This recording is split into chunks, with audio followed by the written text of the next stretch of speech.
सुप्रभात विद्यार्थियों। बाल मंदिर के इस YouTube चैनल पर मैं स्वरूप सिंह आपका हार्दिक अभिनंदन करता हूं।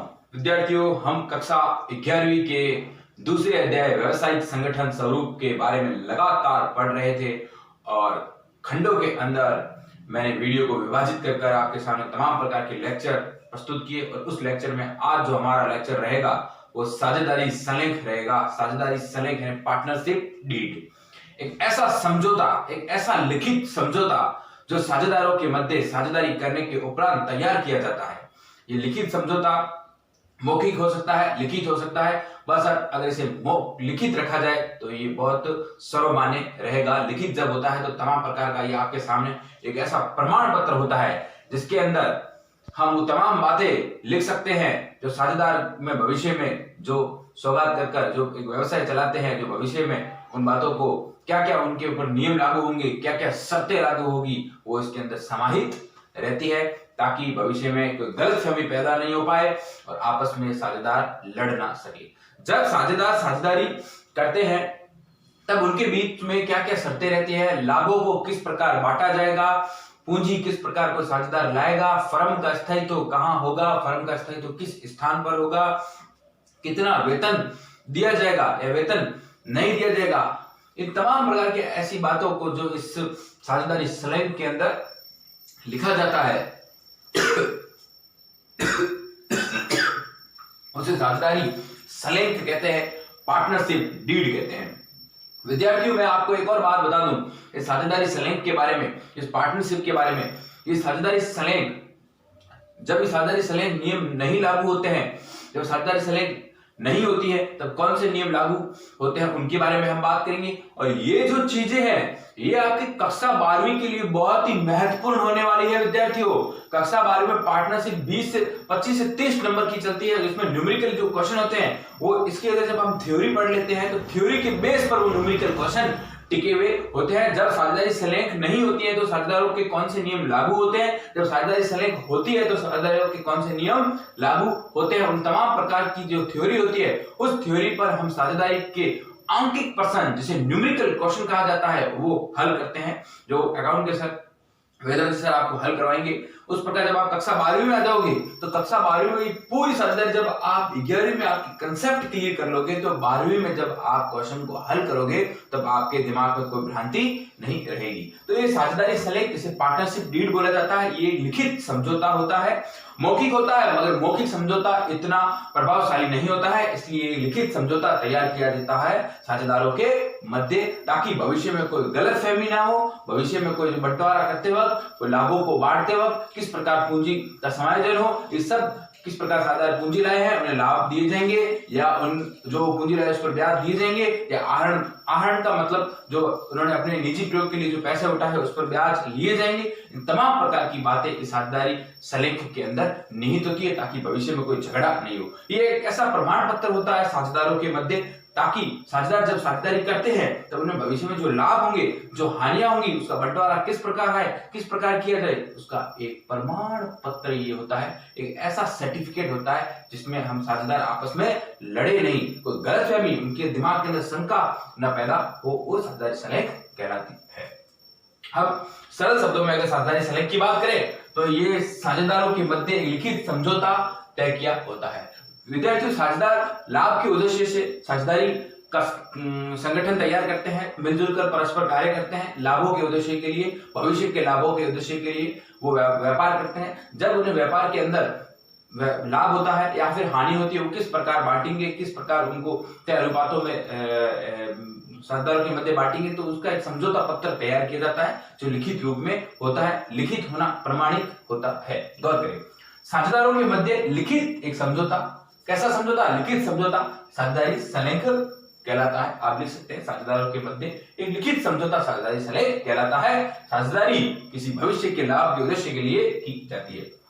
समझौता तय किया जाता है ताकि बाद में किसी भी प्रकार की गलतफहमी नहीं रहे। जो तमाम प्रकार के जो नियम है, तमाम प्रकार की जो शर्तें हैं वो इसके अंदर डाल दी जाती है, सभी चीजों को खुलकर इसके अंदर रख दिया जाता है। विद्यार्थी, जैसे मैं अगर आपको उदाहरण के तौर पर बात कहूं, जैसे कि एक राम नाम का व्यक्ति है, श्याम नाम का व्यक्ति है, गीता नाम की लड़की है, सीता नाम की लड़की है, चारों ने मिलकर साझेदारी की उन्होंने साझेदारी के परिप्रेक्ष्य में अगर बात करें तो उन्होंने एक स्कूल का संचालन किया। तब उन्होंने बताया कि जब स्कूल का वार्षिक आंकलन पूरा हो जाएगा तब हम तमाम प्रकार की जो बातें होगी उसके अंदर जो लाभ होगा उसको तुम्हें इस रेशियो में दिया जाएगा, तुम्हें इस अनुपात में बांटा जाएगा। जो हानियां होगी तो मैं इस अनुपात में लूंगा, तुम्हें इस अनुपात में दी जाएंगी, और भी जो लाभ अगर बच जाएंगे तो वो स्कूल के लिए लगा दिए जाएंगे ताकि स्कूल का मेंटेनेंस वापिस हो। तमाम प्रकार की बातें निश्चित रूप से खुले तौर पर सुलेख में लिख दी जाती है ताकि गलतफहमी नहीं रहे। अतः ये समझौता लिखित अथवा मौखिक भी हो सकता है। देखो गौर करें विद्यार्थियों, साझेदारी संलेख लिखित भी हो सकता है, मौखिक भी हो सकता है, मगर ये साझेदारी संलेख जब अगर हम बात करें तो लिखित समझौता ज्यादा बेहतरीन रहता है। लिखित भी हो सकता है, लिखित होना जरूरी है, जरूरी नहीं है मगर अच्छा रहता है। क्या लिखित होना जरूरी है? लिखित होना जरूरी नहीं है। कुछ साझेदार मौखिक रूप से भी साझेदारी कर लेते हैं, मगर जब भविष्य में कुछ इनके बीच में गलतफहमियां पैदा होती है तो झगड़े होते हैं, तो उसका कोई प्रमाण हमारे पास नहीं होता कि हमने किन बातों को या किन निम्न बातों को तय किया था कि साझेदारी संलेख में भविष्य में अगर गलत झगड़े होने के कारण या कुछ पूंजी में किस प्रकार बंटवारा किया जाएगा, लाभों में किस प्रकार बंटवारा किया जाएगा, उसका कैसे हम तय करेंगे। जब लिखित होता है तो हमारे पास प्रमाण पत्र होता है और उसमें देखा जाता है कि वास्तव में हमने ये बात कही थी, हमारे पास सबूत होता है। तो लिखित होना जरूरी नहीं है, मौखिक भी हो सकता है, मगर लिखित होना बेहतरीन रहता है, अच्छा रहता है, क्योंकि उसमें निर्धारित शर्तों का ये एक प्रमाण पत्र होता है। क्या होता है? एक निर्धारित जो तमाम प्रकार की जो हमने पहले ही साझेदारी शुरू करने से पहले हमने जो निर्धारित जो शर्तें तय की थी, जो नियम तय किए थे, वो इसके अंदर समाहित होते हैं। हम उन्हें देखकर इसका प्रमाण पत्र हमारे हाथ में होता है और हम तमाम प्रकार की बातों पर इसमें निर्णय ले सकते हैं। गौर करें विद्यार्थियों, साझेदारी संलेख साझेदारों के मध्य एक ऐसा लिखित समझौता तय किया जाता है ताकि बाद में किसी भी प्रकार की कोई गलतफहमी ना हो। अतः ये समझौता लिखित या मौखिक भी हो सकता है। लिखित होना जरूरी नहीं है, मगर लिखित होना बेहतरीन होता है, अच्छा होता है, ताकि उसमें निर्धारित शर्तें अंदर डाली जाए और ये एक उसका प्रमाण पत्र होता है, एक ऐसा प्रमाण होता है, हम कहते हैं ना कि प्रमाण होता है जो अपने आप में बहुत ही बड़ी भूमिका निभाता है। प्रत्यक्ष को प्रमाण की जरूरत नहीं, तो ये प्रत्यक्ष बात तो यहाँ नहीं है। प्रत्यक्ष बात यूं है कि जब हम बात जो करते हैं वो प्रत्यक्ष होती है, मगर ये भविष्य में आगे झगड़े हो सकते हैं, उसके लिए प्रमाण की जरूरत होती है, क्योंकि हमारी जो गलतफहमियां पैदा हो रही है, अगर प्रमाण पत्र हमारे पास होता है तो हम प्रमाण पत्र को देखकर तमाम प्रकार की बातें और निर्धारित शर्तों को अपन देख सकते हैं। तो ये ही साझेदारी संलेख होती है, पार्टनरशिप डीड। अब हम उनके बारे में बात करेंगे कि साझेदारी संलेख के अंदर कौन कौन सी बातें निहित होती है, उसमें क्या क्या बातें लिखी जाती है। उसके बाद जब साझेदारी संलेख नहीं बनती है तब कौन कौन से नियम लागू होते हैं, उसके बारे में भी आज बात करेंगे। फिर इसके बाद विद्यार्थियों में साझेदारी की कुछ बुराइयां करूंगा, सीमाएं वो मैं आपके सामने रखूंगा, और साझेदारी की सीमाएं रखने से पहले मैं साझेदारी का पंजीकरण किस प्रकार किया जाता है, उसका रजिस्ट्रेशन का प्रोसेस क्या होता है, उसके बारे में मैं बात करूंगा। फिर साझेदारी की बुराइयों की बात करूंगा। फिर ये जो साझेदारी का जो प्रकरण है ये समाप्त हो जाएगा। फिर तमाम आगे सहकारी समिति के बारे में मैं बात करूंगा। सहकारी समिति क्या होती है, सहकार्य, मिलजुल कर एक कार्य करना और कैसे करना, सहकारी कार्य समिति के गुण और उसके लक्षणों के बारे में बात करेंगे। और फिर उसमें सहकारी समिति तो तमाम प्रकार की, जैसे उपभोक्ता सहकारी समिति होती है, उपभोक्ता विपणन सहकारी समिति होती है, उपभोक्ता आवास योजना की सहकारी समिति होती है। इन समितियों के बारे में हम बात करेंगे, ये आपके लिए बहुत ही उपयोगी रहने वाली है। हाँ, गौर करें विद्यार्थियों, साझेदारी संलेख में निम्न बिंदु शामिल रहते हैं। कौन कौन से बिंदु इसमें शामिल किए जाते हैं, तमाम प्रकार की बातें, उनके बारे में हम चर्चा करेंगे। तो पहला बिंदु, फर्म का नाम। जब साझेदार मिलकर साझेदारी करते हैं तो फर्म का निर्माण होता है, और जो फर्म का ढांचा खड़ा होता है, हम कौन सी फर्म चला रहे हैं, जैसे Geeta and Rita messrs company, Geeta and Rita messrs company, ये कंपनी है जो गीता और रीता ने मिलकर एक साझेदारी की और एक कंपनी बनाई। अब उस फर्म का नाम इस साझेदारी के अंदर, साझेदारी संलेख के अंदर लिखा जाएगा कि ये हमारी फर्म है, ताकि भविष्य के अंदर प्रमाण पत्र के रूप में रहे। गौर करें विद्यार्थियों, तो फर्म का नाम इस साझेदारी संलेख में लिखा जाएगा।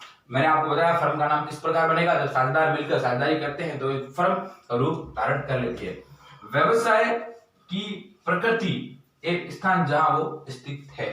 व्यवसाय की प्रकृति यानी किस प्रकार का व्यवसाय, अब Geeta and Sita messrs company किस प्रकार का कार्य करती है, या वो एक बहुत बड़े फटाको का व्यापार करती है, या फिर वो छोटे छोटे इक्विपमेंट जो मोटर कार्स के काम आते हैं उसका इक्विपमेंट करती है। वो व्यवसाय की प्रकृति क्या है, वो किस प्रकार का व्यवसाय कर रहे हैं, या फिर वो कच्चे माल का उत्पादन कर सूती वस्त्र तैयार करती है, किस प्रकार की साझेदारी मिलकर किसी कार्य कर रही है, उस व्यवसाय उसकी प्रकृति, उसके नींव, तो उस कार्य के बारे में बताओ।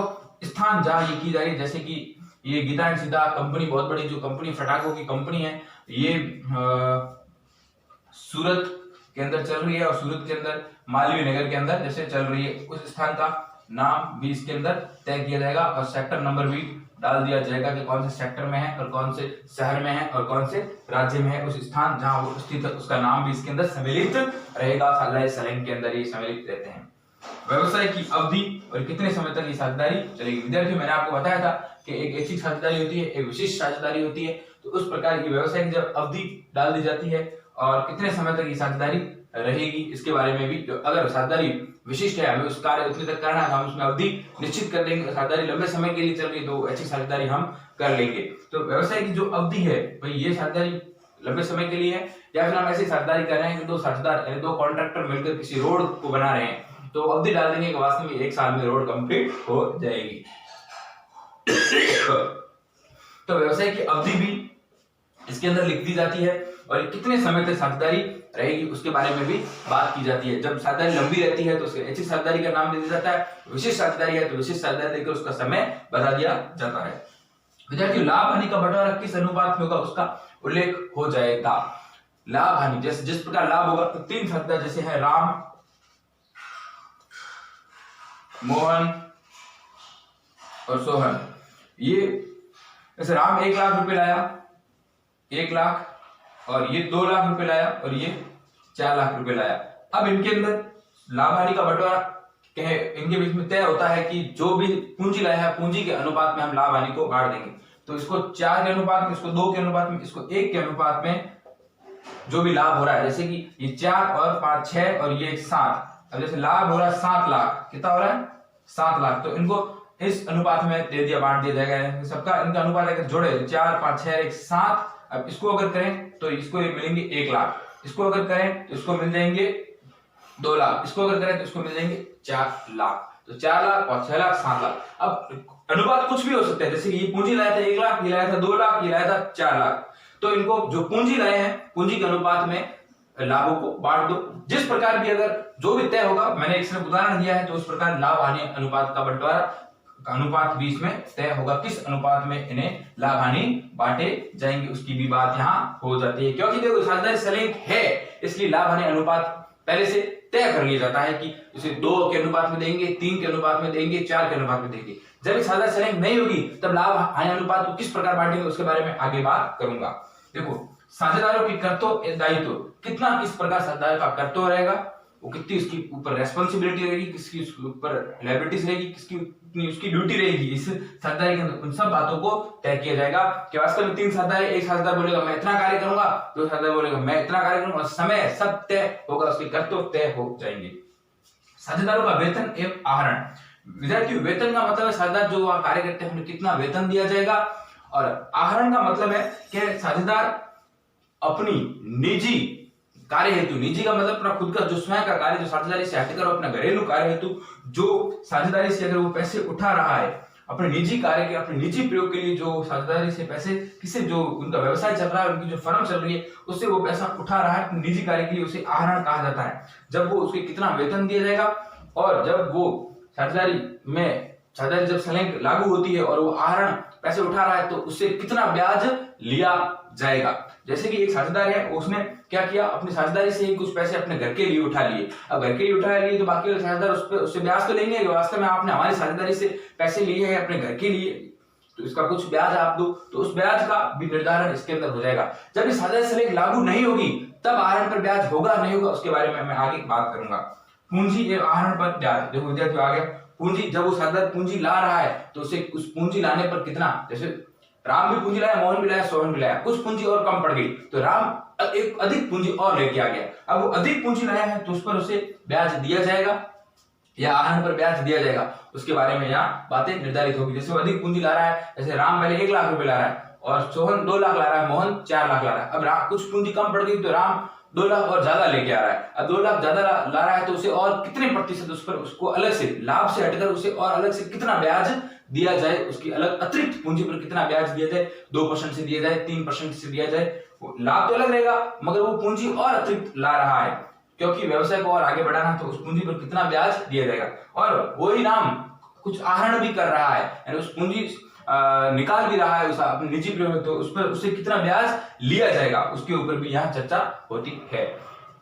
फर्म के समापन की प्रक्रिया, फर्म को किस प्रकार समापन करना है उसकी तमाम प्रक्रिया को इसके अंदर डाल दिया जाता है।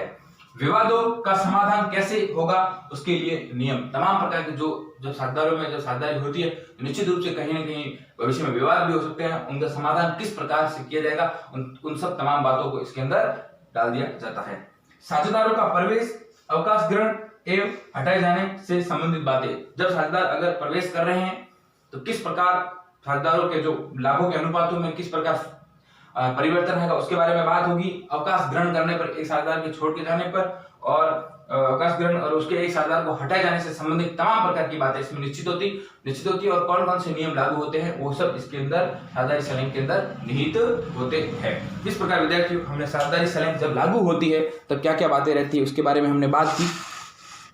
अब हम बात करेंगे साझेदारी संलेख के अभाव में क्या क्या नियम रहेंगे, यानी साझेदारी संलेख जब नहीं होती है। विद्यार्थियों साझेदारी संलेख जब नहीं होती है तो साझेदारी संलेख होती है तब हमने लाभ अनुपात हम तय कर सकते हैं कि 2 के रेशियो में देंगे, 3 के रेशियो में देंगे, 4, कोई भी हम तय कर सकते हैं। अब वो अतिरिक्त पूंजी ला रहा है तो उसको अतिरिक्त पूंजी पर कितना ब्याज देंगे, वो आहरण पैसे उठा रहा है उस साझेदारी से तो हम उससे कितना ब्याज लेंगे क्योंकि उसने अपनी साझेदारी से पैसे उठाए अपने घर के प्रयोग के लिए। जब वो घर के प्रयोग के लिए पैसे उठा रहा है हम उससे पैसे तो ब्याज तो लेंगे ना, किस प्रकार लेंगे, वो तमाम प्रकार की बातें इसमें निहित होती है। जब साझेदारी संलेख नहीं लागू होता है, साझेदारी संलेख नहीं होता है तो क्या क्या नियम लागू होते हैं उसके बारे में हम बात करेंगे। गौर करें विद्यार्थियों, ये पढ़ना बहुत जरूरी है। साझेदारी संलेख, अब यहाँ साझेदारी संलेख नहीं है तो गौर करें विद्यार्थियों, साझेदारों में लाभ विभाजन समान अनुपात में बांट दो। अब विद्यार्थियों नहीं है तो एक भ्रम पैदा होता है कि अब हम कौन से अनुपात में बांटे, तो क्या कर दो, समान अनुपात में बांट दो। जैसे कि वो राम था, मोहन था, सोहन था, तो 1:1:1 जो भी, जैसे कि 3 लाख रुपए आए हैं, 3 लाख रुपए को सबको 1-1 लाख रुपए आपस में बांट दो। हानि भी हो रही है तो हानियों को भी आपस में 1-1 अनुपात में बांट दो। अब साझेदारों को पूंजी पर ब्याज नहीं दिया जाएगा। अब एक साझेदार जब अतिरिक्त पूंजी ला रहा है, जब साझेदारी संलेख है ही नहीं तो उसे पूंजी पर ब्याज भी नहीं दिया जाएगा, पूंजी पर ब्याज नहीं दिया जाएगा। साझेदारी संलेख जब लागू होती है तब पूंजी पर ब्याज निश्चित किया जाता है कि अतिरिक्त पूंजी के लाने पर उसको 2% दो, 3% दो, 4% दो, कुछ भी दे सकते हो। मगर साझेदार संलेख के अभाव में पूंजी पर ब्याज, साझेदार जब अतिरिक्त पूंजी लाता है या फिर पूंजी लाता है तो उस पूंजी पर ब्याज नहीं दिया जाएगा।